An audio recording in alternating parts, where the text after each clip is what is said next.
It's your voice, your vote, Hampton Roads, and both presidential candidates are entering the final sprint in the race to the White House. But each candidate has a different approach. ABC's Christiane Cordero reports. Today, Democratic VP candidate Tim Walz joined the millions of people who have cast their votes in the presidential election as a searing critique against Trump emerges from the former president's longest-serving chief of staff, retired General John Kelly. In an interview with the New York Times, Kelly calls Trump a fascist, and Kelly says Trump privately asked why his generals couldn't be more like Hitler's generals. Certainly, the former president is in the far right area. He's certainly an authoritarian, admires people who are dictators. He has said that.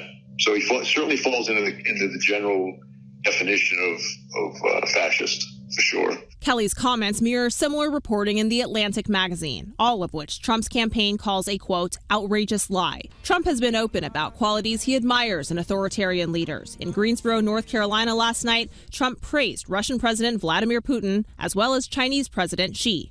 He runs 1.4 billion people with an iron fist. He's a smart man. He's a fierce man. Kelly, a retired four-star Marine general who spent 45 years in uniform, hasn't endorsed a presidential candidate, instead urging voters consider character over policy.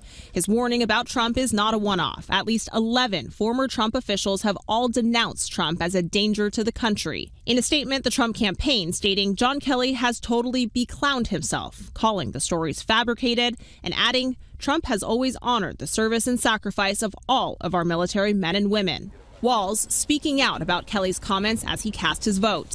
John Kelly's, who I thank for showing the courage to come forward, truly telling the world, those closest to Donald Trump, know how dangerous he is.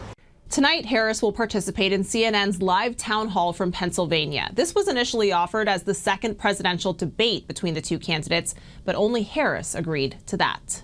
Christiane Cordero, ABC News, Washington.